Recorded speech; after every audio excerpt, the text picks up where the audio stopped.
La delegada tiene la lista. ¿Ha llamado? ¿Tiene la lista? ¿Sí? ¿Le va a tomar lista? ¿Ahorita? No, a la salida.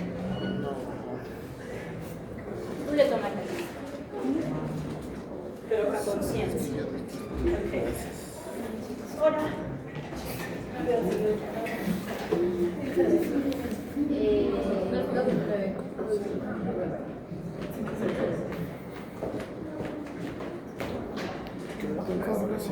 Sí, yo quiero volar. Es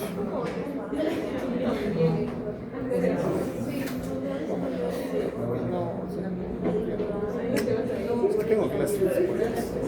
Sí, yo también tengo que volar. Tengo que ir con el doctor Papá Pitufo. Conseguir la cita para grabar la Con clase. el papá Pitu. ¿Qué? ¿Se parece, pues? Sí.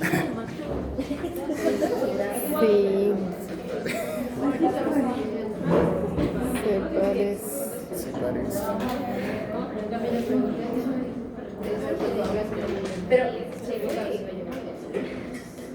¿Qué es el factor de riesgo? ¿Qué? ¿Qué es el factor de riesgo? Es la medida de asociación que nos ayuda. No sé nada de La eso. asociación pues nos ayuda ya los factores de riesgo, y el factor de riesgo es la probabilidad de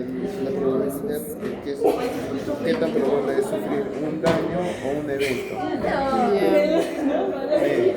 Pero sé que eso no va a tomar de los pacientes, tampoco del examen, porque nos va a pedir esto. ¿Para qué dices Y dice que esto? está pensando el doctor de hacerlo escribir a mano. ¿Qué? A No. escribir.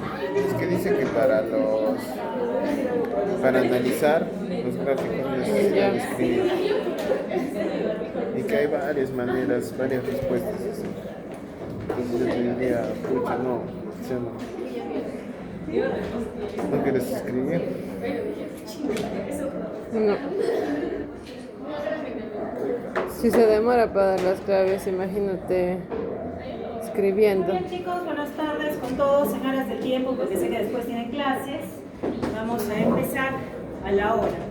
Quien no me conoce, soy la otra Barriga de Oncología, Servicio de Oncología del Hospital Nacional. No sé si han notado conmigo, creo que todavía no. Ya nos veremos pronto. Vamos a hablar de las generalidades y epidemiología de los principales cánceres, es decir, las neoplasias más frecuentes. ¿Han rotado ya con oncólogos? Levanten la manita quien ha rotado con oncólogos. Ya, más o menos un tercio de ustedes. Sí, puede haber algunas discrepancias entre lo que han dicho en la parte teórica, o mejor dicho, en la parte práctica, y algunos datos. Yo he sacado datos de textos, en todas mis diapositivas pongo de dónde los saqué, en qué año, así que si hay dudas, igual me pueden preguntar, o alguna contradicción, no sé, oído. La situación es que lo que yo quiero es que se lleven de acá datos importantes. Me importa mucho que sepan la epidemiología y los factores de riesgo de los cánceres, porque eso los va a llevar a ustedes a poder dirigir a sus pacientes, capacitarlos, concientizarlos y cambiar tal vez los altos índices de cáncer de hoy en día, ¿no? Y también el tamizaje, es decir, diagnóstico temprano de nuestros pacientes.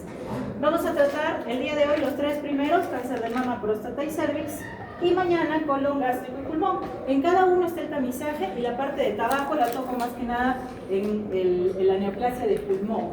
Es un poco titánico resumir esto, porque de verdad, en hora y media resumir tres cánceres es extenso, la oncología es bastante extensa. Vamos a hacerlo compendiado para ustedes. Muy bien. Tipos de cáncer según su etiología. Los que han rotado con oncología, ¿quién ha su mano? Bueno, muy bueno. ¿El cáncer es genético o no es genético, chicos? Sí. Genético, ¿no? Y genético quiere decir también hereditario, necesariamente. No, son cosas diferentes, lógicamente, ¿no? De hecho, hay cambios epigenéticos que pueden llevar a una expresión diferente y producir los llamados cánceres esporádicos, ¿no? Estos cánceres esporádicos constituyen el 65-75% de las neoplasias.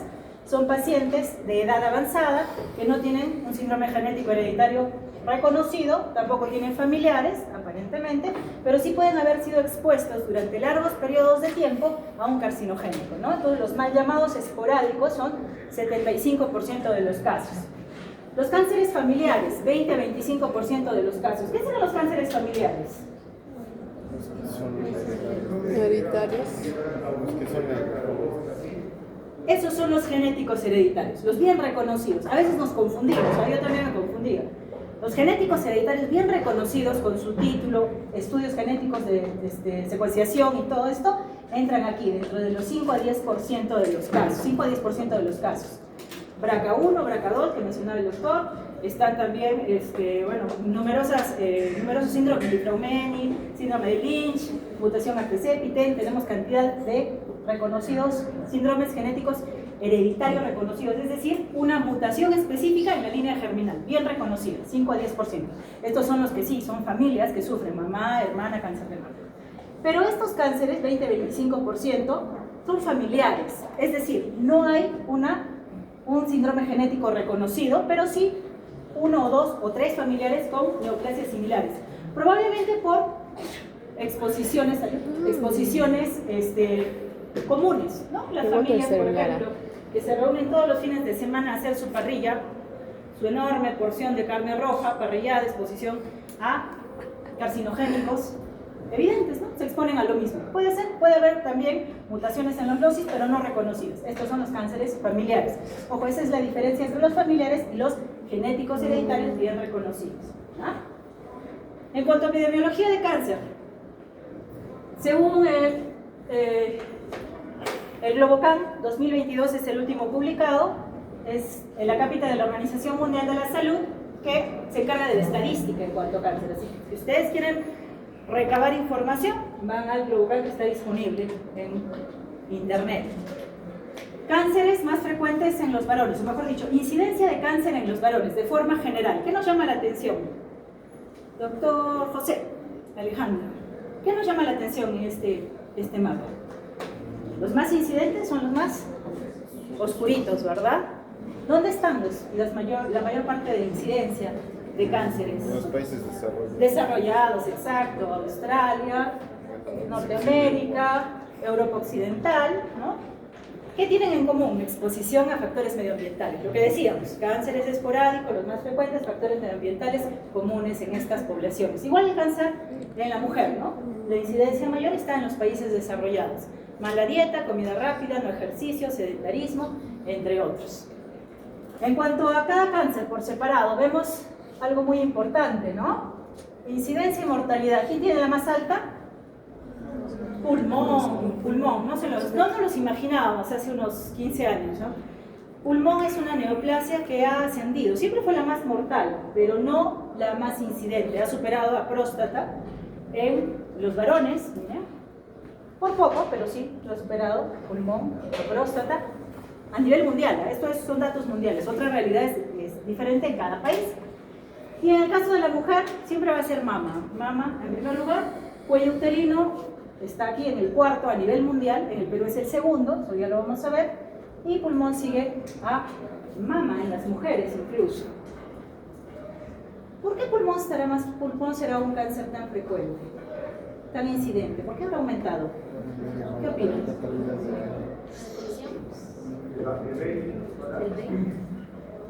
Tiene que ver muchos factores. Está el VEIP, de hecho ya está reconocido, aún no hay estudios muy amplios, pero ya va a ir saliendo, y no solo produce cáncer, produce procesos intersticiales agudos, brutales. O sea, el VEIP no es inocente en ningún sentido.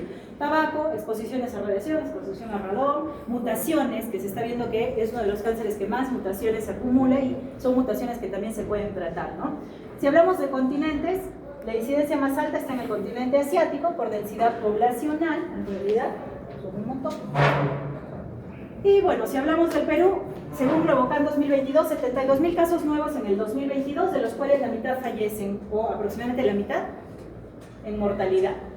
En el Perú pasa una cosa discrepante a lo que se ve a nivel mundial. Primera causa de cáncer, próstata.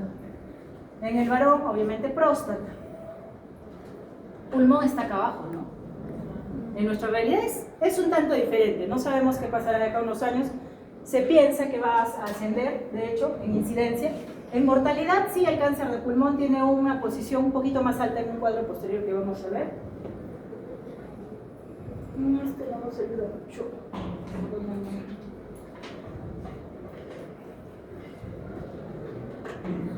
Ambos sexos. Primer lugar en incidencia, próstata. Segundo, mama. Tercero, estómago, ¿no? Pulmón ya lo dejo un poquito de lado y me fijo en esto, estómago. ¿Por qué será tan incidente el cáncer de estómago en el Perú? A diferencia a nivel mundial, ¿no? A nivel mundial no estaba en los tops. ¿Por qué? Alimentación, ya. ¿Qué más? Hay un factor que está presente en el 80% de los cánceres. El Helicobacter pylori. El Helicobacter pylori, sí, exacto. El Helicobacter pylori, pues, los carcinogénicos son múltiples, ¿no? Desde dieta, exposición a carcinogénicos medioambientales, exposición a virus, bacterias. Y para estómago, el Helicobacter pylori está presente en el 80% de los cánceres gástricos. Y a nivel nacional, la incidencia, o mejor dicho, la contaminación, el contacto con el Helicobacter pylori de nosotros, los peruanos, es de más o menos 70-80%. De verdad, es altísimo. O sea, las 3 primeras filas más o menos han tenido contacto con el Helicobacter pylori, tal vez han tenido una infección autolimitada o tal vez una infección, si tienen reflujos, ardorcito, quemazón. Los gastros van a decir que no se hagan endoscopías todavía, pero la recomendación en los últimos congresos de oncología es que si hay síntomas gástricos, reflujo, ardor, quemazón, es mejor hacernos nuestra endoscopía y si hay Helicobacter, erradicar. Eso es lo que debemos hacer en estómago. Y eso lo vamos a ver el día de mañana. Cáncer de mama. Cáncer de mama en el Perú y a nivel mundial, segundo en incidencia, cuarto en mortalidad, pero el más frecuente, el más incidente en mujeres. Eso no tiene lugar a duda. Y si hablamos de manera general, en el Perú, cáncer de mama se ubica en primer lugar en incidencia, pero en mortalidad en tercer lugar, y si hablamos de los dos sexos, cáncer de mama no aparece. ¿Por qué? ¿Por qué ya no aparece cáncer de mama? O sea, ya no es una preocupación en mortalidad. ¿Un examen de mamas? Diagnósticos más tempranos, tamizajes, mamografías, tratamientos efectivos. El cáncer de mama, si es diagnosticado a tiempo, curación. O sea, estamos seguros de que se va a curar el paciente. Claro que depende de también su perfil molecular que vamos a ver posteriormente. Y estómago se aparece aquí como el más mortal, estómago. Entonces, el cáncer gástrico es algo que sí nos debe preocupar y lo vamos a ver después. En cuanto a factores de riesgo, sexo y edad. Sexo femenino, obviamente, eso quiere decir que el varón no es que no tenga, sino que solo 1%, o sea, 1 de 100 cánceres son en el varón. Sexo femenino y edad de corte 40 años. Las mujeres de entre 30 y 40 años tienen una posibilidad en 227 de tener cáncer de mama, mientras que una mujer, o mejor dicho, a partir de los 60, 1 en 29, y a lo largo de la vida, 1 en 8. Así de incidente es el cáncer de mama en la mujer. Si hablamos de etnicidad, las más afectadas, las mujeres blancas, caucásicas, ¿no? Posteriormente están los afroamericanos y las otras razas. Ese es un estudio a gran escala que se publicó en el último de Vita, pero sí quien muere más son las afroamericanas. Esto puede ser por diversos factores, costumbres, acceso a servicios de salud, entre otras cosas. Factores de riesgo.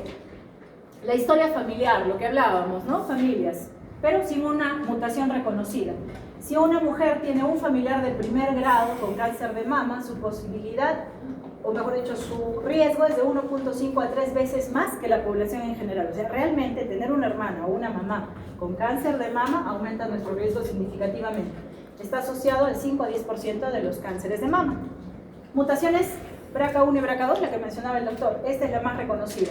700 y 300 mutaciones respectivamente en este gen BRCA para cáncer de mama. Es de transmisión autosómica dominante, por lo tanto tiene una penetrancia alta. ¿A qué se refiere penetrancia en cáncer?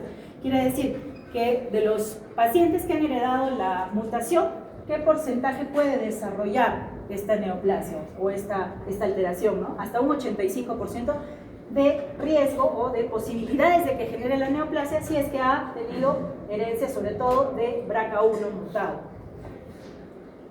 Neoplasias dentro de los síndromes genéticos hereditarios y BRCA1 más asociado a los llamados triples negativos. ¿Saben lo que es el cáncer de mama triple negativo? Lo vamos a ver posteriormente, pero ¿sí lo han escuchado? ¿Sí? Sí, los chicos que han rotado con oncología, ¿no? A ver, doctorita.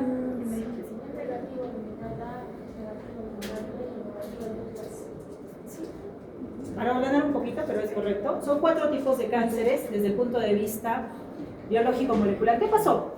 Que en los años 90 había una mujer con la misma edad, o sea, dos mujeres con la misma edad, con el mismo estadiaje, pero una respondía al tratamiento y otra no, otra progresaba y fallecía. Entonces se comenzaron a preguntar cuál era la diferencia y se estudió el perfil molecular de los diferentes cánceres. Y se llegó a la conclusión que hay cuatro tipos moleculares de cáncer de mama. Y eso es del día a día. Hoy en día hacemos esa evaluación. Y dependiendo a qué tipo de perfil molecular pertenece, vamos a indicar el tratamiento. Entonces son cuatro tipos, como dijo la autorita, luminal A y B son los más inofensivos. El HER2, vamos a ver posteriormente de qué se trata, y el más temido es el triple negativo, no expresa nada. No hay opciones de tratamiento más allá de quimioterapia. Ahora sí, tenemos terapia biológica tipo inmunoterapia, tenemos también algunas moléculas que actúan a nivel del ciclo celular, pero igual el triple negativo son mujeres jóvenes, muy probablemente tienen mutación BRCA1, menos de 45 años. Este es el cáncer de los varones, o sea, si hay un varón con cáncer de mama, es muy probable que sea un tipo o un perfil molecular triple negativo.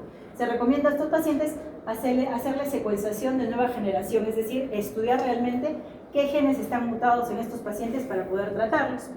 Otro síndrome es linfraumenic, mutación del TP53, el PITEN, que es el de Cowden, caderina, ataxia telangiectasia. Bueno, hay múltiples mutaciones, eso sería una clase entera, pero sabemos que hay síndromes genéticos hereditarios reconocidos y que un familiar de primer grado va a aumentar nuestro riesgo 1.5 a 3 veces de padecer cáncer de mama.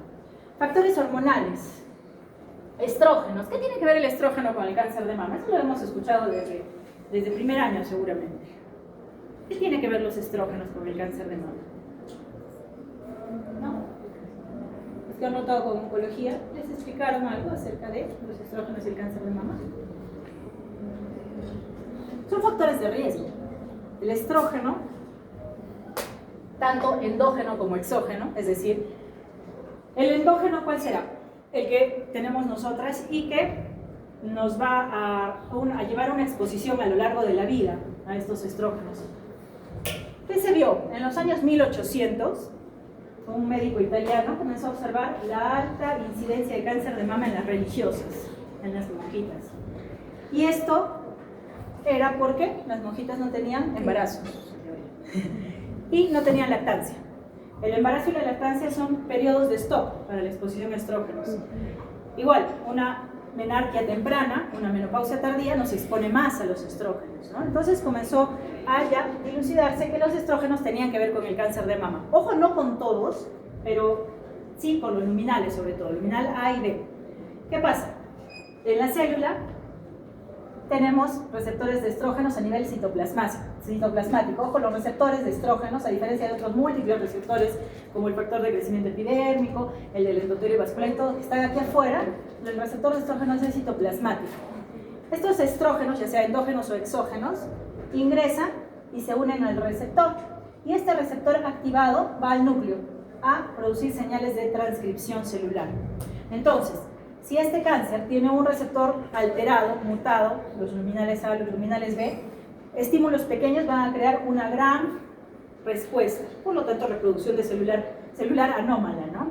Entonces, estos receptores estrogénicos o los bloqueamos o disminuimos el estrógeno circulante para el cáncer de mama, el tratamiento.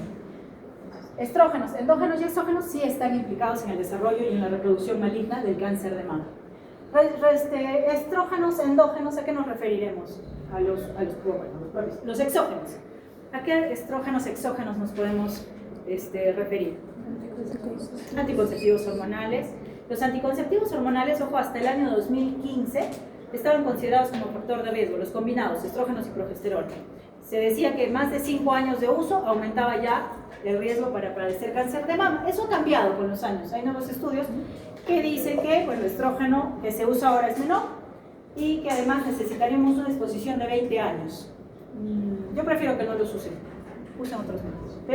Pero eso dice la literatura hoy en día, que los anticonceptivos hormonales no salvo que sean 20 años de uso, que es muchísimo, ¿no? ¿Qué otro factor o qué otro estrógeno exógeno podría haber? Los de terapia de reemplazo hormonal. Terapia de reemplazo hormonal. Ese sí es un factor preocupante. ¿Por qué? Porque la terapia de reemplazo hormonal se da a la edad de mayor riesgo. Entonces, la terapia de reemplazo hormonal sí está más reconocido como un estrógeno exógeno que agrava o aumenta la posibilidad de una neoplasia. En la posmenopausia, entonces, la terapia de reemplazo hormonal, preocupante. La obesidad también. ¿Por qué? Porque estará relacionada la obesidad con los estrógenos. Recuerden, chicos, qué pasa en la grasita, en el tejido celular subcutáneo, los estrógenos. La testosterona, que todos tenemos, a través de una enzima, que es la aromatasa, se convierte en estradiol. Por lo tanto, si hay más tejido celular subcutáneo, tenemos más estrógenos, y estos estrógenos, a la edad de posmenopausia, pues van a ser factores de riesgo para el desarrollo del cáncer. Entonces, mujeres posmenopáusicas deben tener un peso adecuado para su talla. La recomendación es que tengan un índice de masa corporal adecuado. Dieta. Consumo de alcohol, check, sí reconocido como factor de riesgo, incluso pequeñas dosis diarias. El vinito, un tiempo salió que se puede tomar una copa de vino, no. Según esto, los estudios a gran escala no. Consumo alto de grasas no está reconocido como factor de riesgo, es dudoso, no hay estudios concluyentes. El uso de la soya. Un tiempo salió, no sé si ustedes estaban muy chiquitos, pero en algún tiempo se decía, no, la soya produce cáncer. Se ha visto que los receptores de estrógeno que estimula la soya no tienen que ver con este desarrollo. Entonces, por ahora se dice que la soya no, incluso puede ser protector. Vitamina D es muy buena, excelente para proteger contra el cáncer de colon, por ejemplo, pero no hay estudios concluyentes en mama. Obesidad, de todas maneras implicado. Un índice de masa de más de 31.1 aumenta 2.5 veces el riesgo de padecer cáncer de mama. Entonces, cuidado con los factores de riesgo.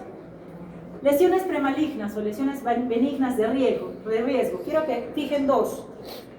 Hiperplasia ductal atípica y el carcinoma lobulillar in situ. Estas dos lesiones son las de mayor riesgo desde el punto de vista de la lesión premaligna en mama. Es decir, si ustedes reciben una anatomía patológica que tiene una de estas dos, hay que tomar medidas y mandarlo inmediatamente a ginecología oncológica, incluso para una cirugía, retiro, observación o bloqueos hormonales. Entonces, esas son las de riesgo. Aumenta 4 o 5 veces el riesgo relativo de la hiperplasia ductal atípica y el carcinoma lobulillar in situ 8 a 10. Carcinoma, ¿no? Suena como que ya fuera una lesión maligna, pero no. Este es considerado una lesión premaligna. Recordemos, la estructura de la mama, bueno, tejido celular subcutáneo, grasita, piel, ductos y lobulillos. Los carcinomas ductales, es decir, aquí los vemos en corte transversal, aquí es donde se desarrolla la mayor parte de los cánceres. En los lobulillos se desarrolla una mínima cantidad. Si la membrana basal está intacta, como aquí, la hiperplasia ductal, el carcinoma in situ ductal, no ha atravesado la membrana basal, este es un in situ. Pero si ya la atraviesa, eso es un invasivo. Entonces, en el carcinoma lobulillar, en esta zona no van a atravesar la membrana basal las células malignas. Eso es el carcinoma lobulillar in situ. Y ese no se considera un cáncer en sí, pero sí una lesión de alto riesgo, una de las de más alto riesgo. ¿Okay?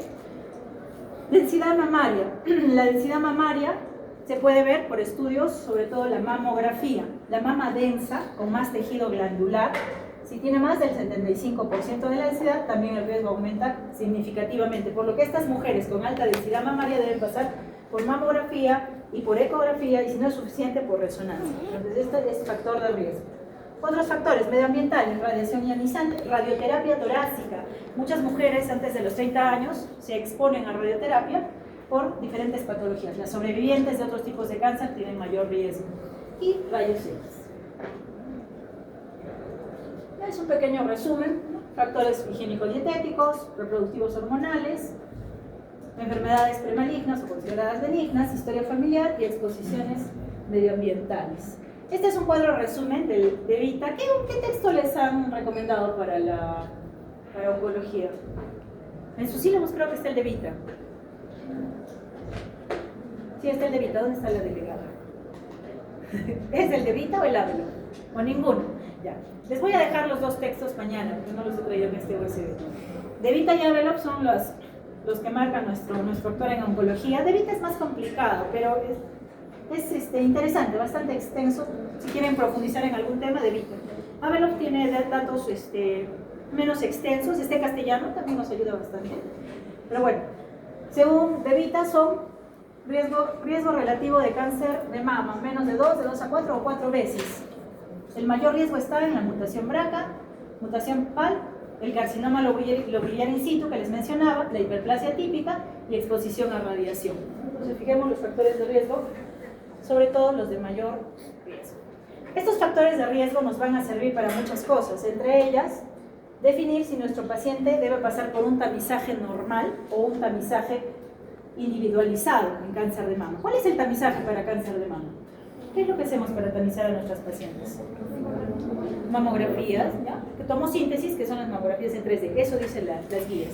Entonces, la guía, la NCCN, que es la guía que usamos la mayoría de oncólogos a nivel mundial, es bien interesante si lo llegan a ver. Se pueden inscribir, pueden ustedes con sus datos inscribirse y descargar y poder ingresar a las guías de oncología. Es como un jeroglífico al principio, no se entiende, pero si poco a poco lo revisamos, sí. Es bastante clara.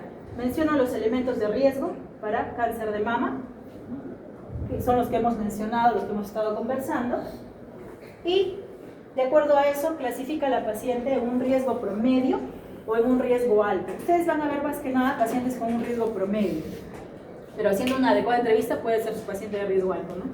Pero para riesgo promedio, es decir, a quienes vamos a tamizar a qué edad, las que no son de riesgo, tenemos pacientes de 25 a 40 años que deben iniciar un autoexamen mamario y que además deben hacerse control médico cada 1 o 3 años y ultrasonografía. Ese es el tamizaje para los pacientes de 25 a 40 años de riesgo promedio. Pacientes mayores de 40, recordemos 40 del punto de corte, sí deben ir a mamografía por tomosíntesis, la 3D, y complementar si es que es necesario con otros estudios, por ejemplo una ecografía si la densidad mamaria es alta, que les decía, si hay más densidad, la mama es más densa, más tejido glandular, este es altamente densa, debe ir a mamografía y ecografía. Eso lo definen en el momento del estudio imagenológico.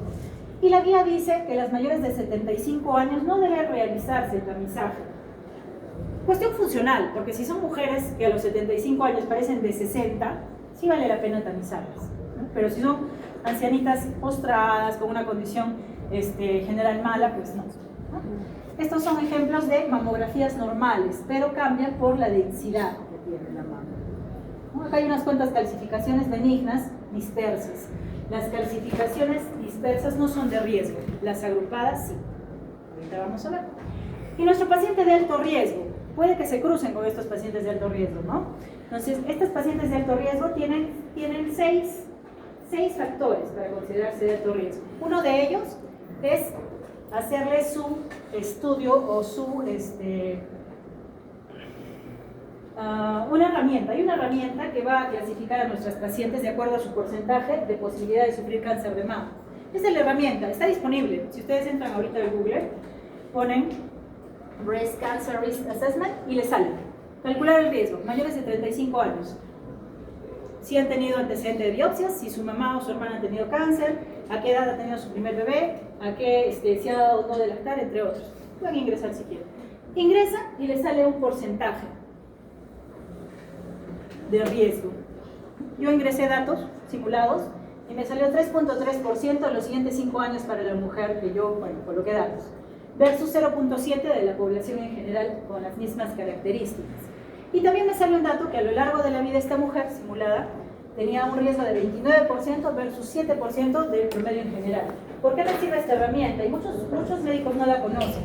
Porque si la mujer tiene más de 20% de riesgo, se considera de alto riesgo. Y no nos vamos a conformar con hacerle mamografía. Esta mujer tiene que ir a resonancia, de preferencia, y además tiene que ir a consejería genética, y además puede iniciar bloqueo hormonal o puede ir a cirugía profiláctica si es que se comprueba que hay una mutación BRCA asociada. Estos son los 6 factores para considerar alto riesgo. Más de 20% de riesgo a lo largo de la vida, que haya recibido radioterapia, que haya tenido 1.7 de riesgo en esos 5 años, el cuadrito que les enseñé, que nuestra paciente tenía 3.3, por ejemplo, hiperplasia ductal atípica, carcinoma lobular in situ o predisposición genética. El tamizaje es diferente para este grupo de mujeres. Cada 6 a 12 meses, no cada año. Imágenes de tamizaje 10 años antes del diagnóstico del familiar. Por ejemplo, si la mamá tuvo a los 35 años un cáncer de mama, ¿a qué edad comienzo a tamizar a la mujer con imágenes? A los 25. Si tiene menos de 30, uso resonancia. Si tiene más de 30, ya uso tomosíntesis, o sea, ya uso mamografía. Esas son las mujeres que sí está indicado hacerles mamografía antes de los 40 años, o resonancia antes de los 30 años. Ejemplo, yo hago mucha prevención en la parte privada, ya años que hago prevención. Hay programas preventivos privados de los seguros oncológicos, buenos, muy buenos, porque ayudan a identificar a los pacientes. En el seguro y el MINSA no tienen programas de aterrizaje bien establecidos. O sea, es una catástrofe eso, porque la mayor población no tiene seguro oncológico privado. Entonces, mujer, 30 años, 29 años tenía la paciente, y tuvo su mami con diagnóstico de cáncer de mama a los 37. Casi seguro que tenía una mutación por acá, casi seguro. Y la indicación era 10 años antes tamizarla, es decir, desde los 27. ¿Le hago tomosíntesis? No, porque tiene menos de 30. Le hago resonancia. Entonces yo le indiqué la resonancia. Pero le llegó y no se hizo la resonancia, y al año siguiente vino con un cáncer ya de 2 centímetros, ¿no? Entonces es importante saber cómo tamizar a nuestros pacientes. ¿A quién realmente importa o interesa tamizar con estudios más profundos, ¿no? El bloqueo hormonal sí se puede establecer en estas pacientes, sobre todo con tamoxifeno si son jóvenes. Se bloquea el receptor ya bajo su riesgo, pacientes de alto riesgo. Cirugía, lo que hizo Angelina Jolie, ¿no? Se hizo mastectomía bilateral profiláctica con reconstrucción para deshacerse del riesgo, porque ella comprobó que tenía una mutación BRCA. Está contemplada en las guías. Y el autoexamen mamario, ¿saben? ¿Qué opinan del autoexamen mamario? ¿Servirá o no servirá? En teoría sí, o sea, lo indican, las guías lo indican que se haga el autoexamen mamario tanto desde los 25 años, cada año, con la misma fecha, en las mismas fechas y lejos de la menstruación. Esas son las indicaciones. La técnica, hay una diapositiva que les voy a mostrar acerca de la técnica, pero un estudio a gran escala asiático demostró que no había diferencia entre las mujeres que se hacían religiosamente su autoexamen todos los meses y las que no se lo hacían. Eso puede variar en nuestra realidad, ¿no? Porque en nuestra realidad los tamizajes no son muy buenos.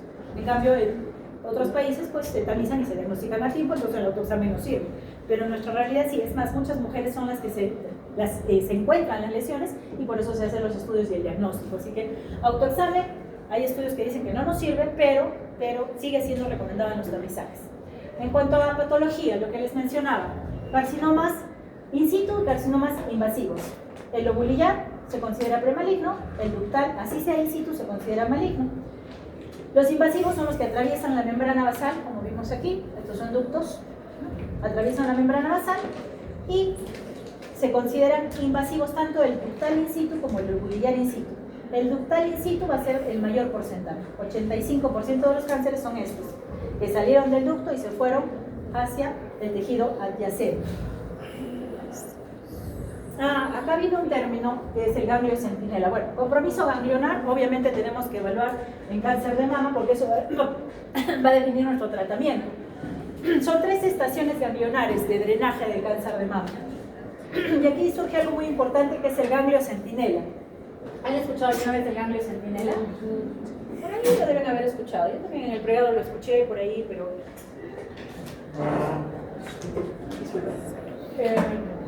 La situación es bien sencilla. El ganglio centinela se usa para el diagnóstico de compromiso ganglionario en diferentes neoplasias. Una de ellas es cáncer de mama.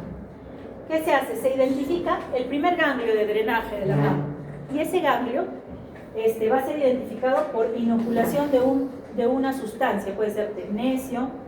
Se pinta, identifico yo en el intraquirúrgico, o sea, durante la cirugía, al menos en cáncer de mama, durante la cirugía se coloca el tecnesio, se pinta el ganglio, veo cuál es el primero que va a recibir las células malignas, lo saco en ese instante, eso es, bueno, quirúrgico, yo no soy quirúrgica, pero les explico de qué se trata, y lo saco en ese instante y lo mando a patología. ¿Y ustedes creen que los patólogos no tienen emergencias? No atienden emergencias, sí, esa es una emergencia. El patólogo recibe la llamada de sala, estamos con un ganglio centinela de mama, y todos corren, todos, porque tienen que hacerse los cortes, tienen que hacerse las tinciones con la paciente todavía en sala. Se manda, se analiza rápidamente, se hacen los cortes, se fijan y se ve, no tiene compromiso tumoral el primer ganglio, el ganglio centinela. Entonces solo sacan 3 ganglios de los siguientes. Pero si tiene compromiso tumoral, sacan todos los ganglios axilares, los 3 grupos. Son cirugías dolorosas, tienen secuelas, la paciente nunca más puede hacer lo mismo con el brazo, pero vale la pena para deshacernos de todo el compromiso ganglionar que pueda encontrarse. Ese es el famoso ganglio centinela. También sirve en cáncer de cuello uterino, también sirve en melanoma y en otras neoplasias. Otras variantes desde el punto de vista patológico, mucinoso papilar, medular, tubular, secretor, ¿no? Aparte del tubular invasor.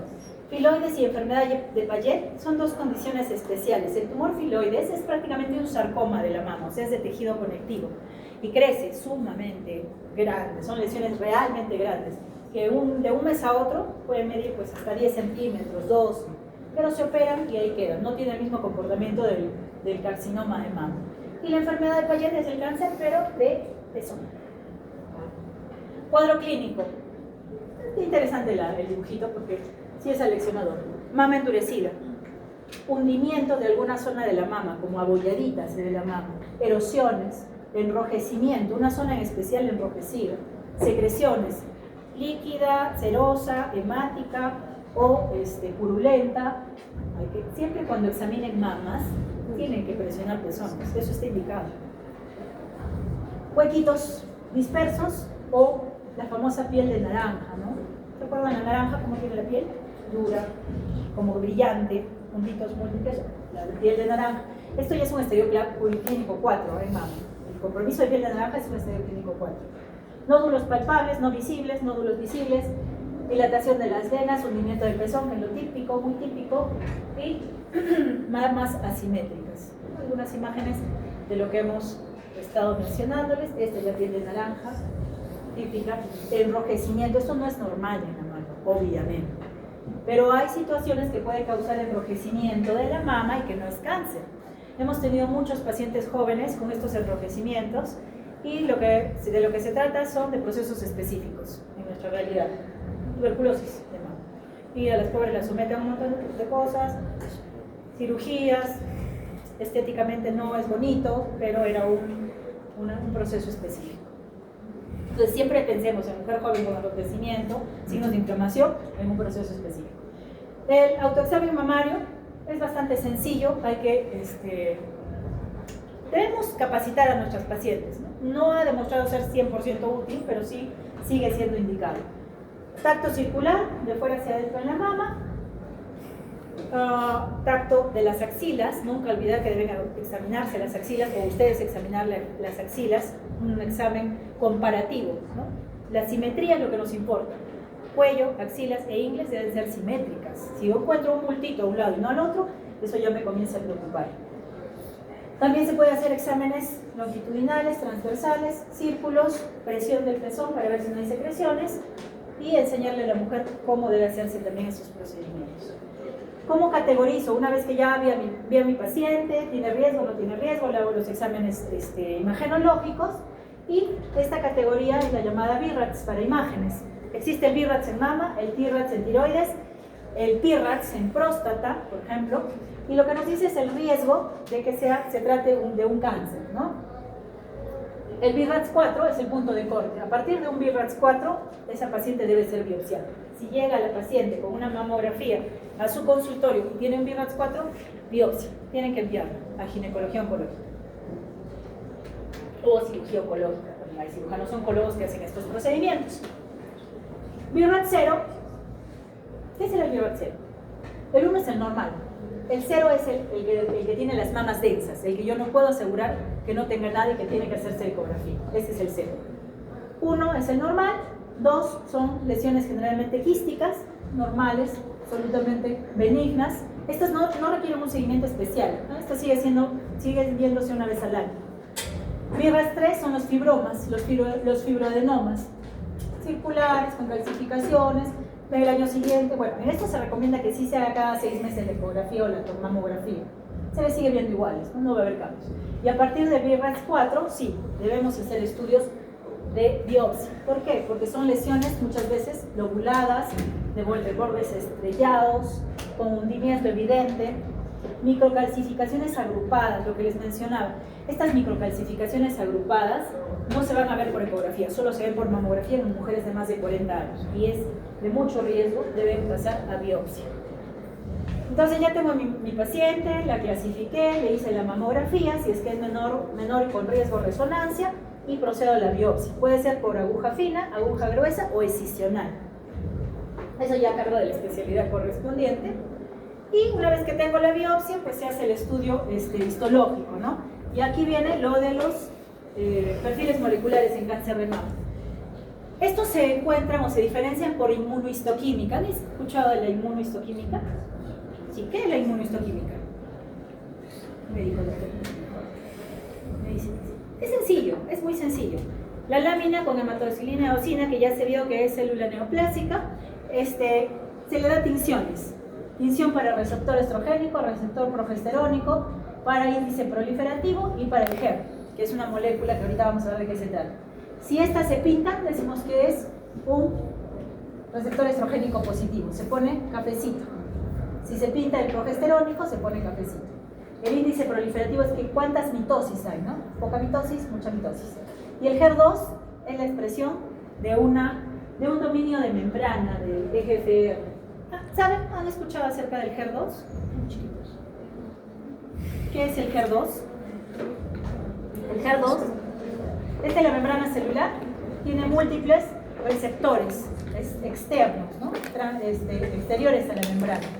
Estos receptores, uno de los más conocidos es el EGFR, que es el factor de crecimiento epidérmico. Este EGFR tiene 4 bracitos, 4 dominios, y el segundo es el HER2. Ese es el HER2, el famoso HER2. Si este dominio está sobreexpresado, amplificado, y va a llevar señales hacia el intracelular de transcripción, de transducción y reproducción anómala, lo bloqueamos. Hay drogas para bloquear exactamente ese dominio y por lo tanto no va a llevar señales de reproducción hacia el intracelular y hacia el núcleo. Por lo tanto, controlo la neoplasia. Es por eso importantísimo que se sepa si un cáncer de mama es HER2 o no es HER2, porque va a influenciar en el tratamiento. Y estos son los 4 tipos que mencionábamos de cáncer de mama: el luminal A, el B, el HER2, ya vimos de qué se trata, y el basalaico triple negativo. Estos luminales expresan receptores estrogénicos. Quiere decir que si yo bloqueo estrógenos, voy a poderlo controlar. La diferencia entre estos dos es el índice proliferativo. Este tiene proliferación de más del 14% y este menos del 14%. Bueno, esos ya son datos que nos vendrá el patólogo, ¿no? Y si estos son luminales, yo le digo a la paciente con una enfermedad localizada que tranquila, es curable. Estos pacientes con la enfermedad localizada son curables. El HER2 tiene peor pronóstico, es cierto, pero tenemos la opción de bloquearlo. Trastuzumab, pertuzumab son drogas que lo bloquean. Y el basalaic es lo más complicado, ¿no? BRCA, mujeres jóvenes, varones, no tienen expresión de ninguno, no expresan nada, por lo tanto mis posibilidades de tratamiento disminuyen. Pero ahora se ha visto que hay opciones de inmunoterapia en estos casos. Eso es algo ya mucho más moderno, lo estamos viendo en la práctica privada, en el seguro todavía no, lo veremos, tal vez ustedes lo vean ya cuando estén ejerciendo tratamientos en el MINSA y en el seguro. Estadiaje, TNM. ¿Qué es el TNM, chicos? La clasificación de los tumores. Metástasis. Perfecto. Entonces, esto va a marcar, saber qué estadiaje tiene nuestro paciente va a marcar su tratamiento, es muy importante.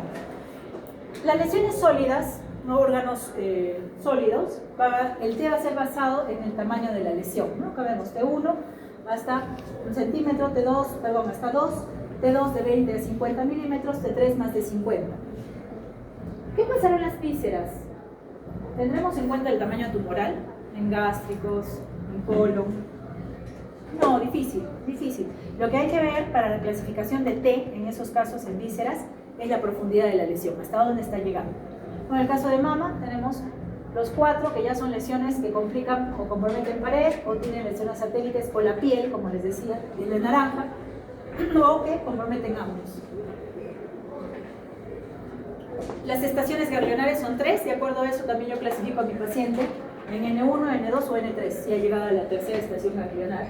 Eso puede ser clínicamente o patológicamente. ¿Qué quiere decir? Que si una paciente aún no ha sido operada, viene con su ecografía y en la ecografía hay ganglios sospechosos a tal nivel. Es un N1, un N2 clínicamente.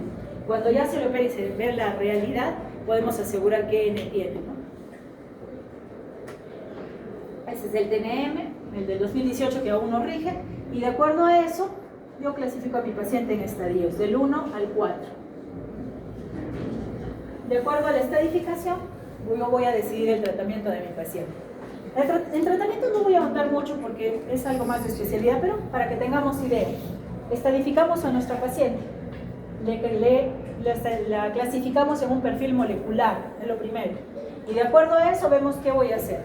Si la paciente tiene una lesión de menos de 2 centímetros, sin ganglios o solo compromiso N1, a veces ni N1, prefieren que no tenga ganglios, la paciente va a una cirugía. Y ya no se hacen cirugías radicales, ya no hay mastectomías, salvo que haya piel de naranja que no responde, condiciones muy específicas. Pero si es una lesión localizada, la cirugía conservadora, tumorectomías, ni siquiera lobectomías, tumorectomías y reconstrucciones. Y después va un tratamiento llamado adyuvante, ¿no? ¿Sí han escuchado? Neoadyuvancia, adyuvancia. Neoadyuvancia va antes del tratamiento de fondo, que es la cirugía, y adyuvancia después. Estos pacientes que son sometidos a cirugía van con quimioterapia después, radioterapia, porque la radioterapia sí se aplica en cirugías conservadoras, hormonoterapia, si es que expresa receptores hormonales, hasta 10 años de hormonoterapia se les da a estos pacientes, 10 años de bloqueo después de la cirugía, o anti-HER para los que expresan HER. Si la enfermedad está localizada pero es de más de 2 centímetros y hay compromiso ganglionar o HER positivo, definitivamente debe ir a neoadyuvancia, nunca cirugía, porque si con la cirugía esto se va a extender. Neoadyuvancia con las mismas opciones de acuerdo al perfil molecular, luego la cirugía y luego la adyuvancia, como un sanguchito. Y si la enfermedad es metastásica, va la terapia sistémica, a título paliativo. Esto no se cura, o sea, la neoplasia estadio clínico 4 en mama, lastimosamente no va a tener curación. La quimioterapia busca reducir la reproducción maligna, busca contener la enfermedad, evitar que progrese rápidamente. También se puede bloquear hormonas o radioterapia si es que hay alguna complicación que sea adecuada para recibir radio. Terapia target, si se contempla que tiene HER, expresión HER, se le dan HER de por vida, hasta cuando la paciente tolere, porque tenemos que bloquear este dominio. Ahora en nuevas terapias, los inhibidores PAR. Estos inhibidores PAR sirven en las mutaciones BRCA, por ejemplo, pero eso ya es bastante de especialidad. Terapia inmunológica, por ejemplo, en los pacientes que son triple negativo, también está contemplado en estos casos. El pronóstico es muy bueno en estadios basales, iniciales, hasta 100% de curación. En cáncer, 5 años se considera curado el paciente. Ese es el punto de corte, pero sí hemos tenido recurrencias después de más de 10 años. Hasta un estadio clínico 4 con sobrevidas o curaciones, entre comillitas, de 10% a 30%. Pero va a depender también de cuál es su expresión molecular. Luminal A, luminal B son las más, menos agresivas, mejor dicho, ¿no? Tienen más tiempos de sobrevida, mientras que los HER2 o los triple negativos son mucho más agresivos. Bien, ¿preguntas, chicos? ¿Dudas, preguntas, interrogantes? ¿Qué hora tienen? 16 minutos de avance. Ya, cáncer de próstata, aceleran un poquito. Cáncer de próstata. 4º en incidencia a nivel mundial, 8º en mortalidad. Principales zonas o continentes afectados: Europa, Asia. Y si vemos un planisferio, las zonas más afectadas son países desarrollados. Brasil dentro de Latinoamérica también. ¿Por qué? Próstata tiene mucho que ver con el sedentarismo y la dieta. Mortalidad, no en los países más afectados. La mortalidad mayor se da en países que no tienen mucho acceso a servicios de salud. Porque el cáncer de próstata tiene una ventaja grande, el cáncer de próstata, va lento, va bien lento. Lo que ha llevado que muchas veces un viejito que se tenía que morir por otra cosa, por un infarto a los 80 años, a los 65, 70, lo diagnostican, le hacen su tamizaje, el PSA está alto, le hacen de todo, le hacen las biopsias, lo orquiectomizan, porque algunos urólogos todavía orquiectomizan para el tratamiento, y le hicieron de todo, y el viejito en realidad, como iba a ir lento el cáncer, iba a fallecer de otra causa. Eso se llama sobretratamiento del cáncer de próstata y sobrediagnóstico. Es algo que cometemos lastimosamente porque el PSA es fácilmente accesible, ¿no? El PSA lo hacen en todos los laboratorios y muchos pacientes ni siquiera con una indicación médica van y se hacen su PSA.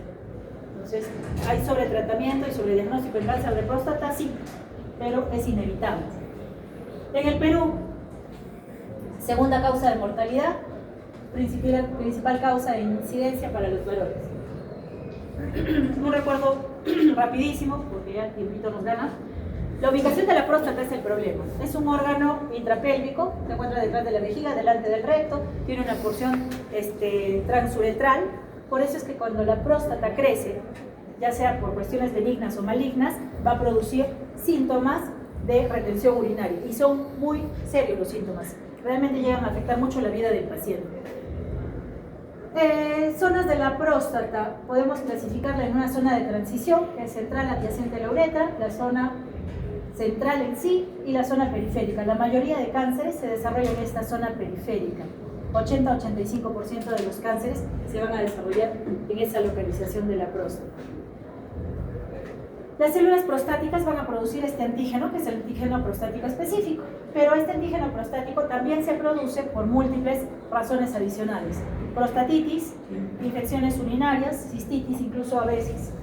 También por hiperplasia benigna, el crecimiento de la próstata que tienen todos los varones a partir de los 40-50, y también por, obviamente, cáncer o lesiones premalignas, como una neoplasia intraepitelial o un proceso inflamatorio trófico de la próstata. Son múltiples las causas de elevación de PSA. Por lo tanto, debemos saber el punto de corte del PSA. ¿Cuánto es el punto de corte para el PSA? 4, ¿no? Pero según las últimas guías, y como van a ver, de acuerdo al riesgo que tiene el paciente, podríamos considerar 3. Un breve recuerdo de la fisiopatología de la producción hormonal, porque son cánceres hormonodependientes. Análogamente al cáncer de mama, también van a depender de receptores androgénicos. El hipotálamo produce GnRH, que estimula la hipófisis anterior para producción de LH y FSH. La LH va a producirse en las células de testosterona y en las de sertolinibina. Esta testosterona, que es la hormona masculina, se va a convertir por la 5-alfa reductasa en un andrógeno mucho más potente, que es la dihidrotestosterona.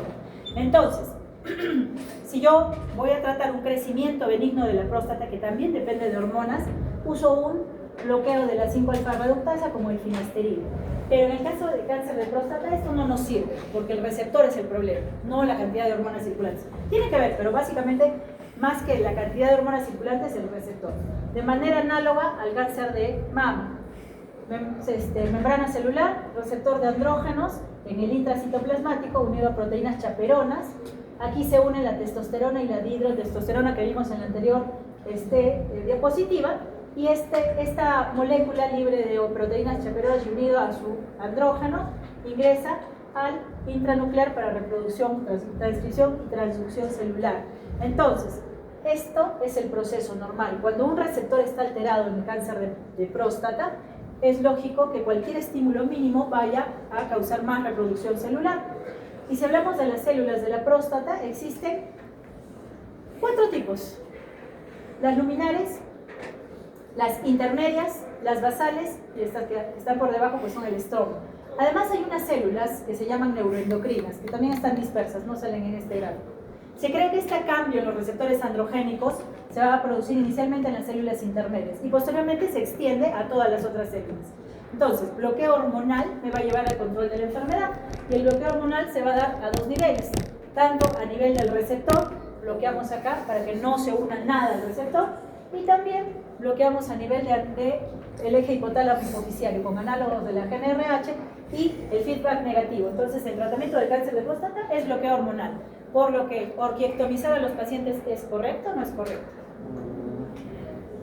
Sí, en teoría es útil, ¿eh? O sea, el tratamiento para el cáncer de próstata es castración química o quirúrgica, pero hoy en día se considera que es una barbaridad hacer la quirúrgica. Eso dicen los textos y las guías, ¿no? No se debe hacer, pero créanme que los urólogos todavía hacen orquiectomías. No, depende también, ¿no? El caso de si es un ancianito, que, bueno, es cuestionable. Entonces, va a haber una evolución con estos receptores de andrógenos alterados desde un epitelio normal hasta una atrofia inflamatoria, una neoplasia intraepitelial, un cáncer localizado, un cáncer metastásico y el famoso cáncer hormono independiente o resistente a la castración.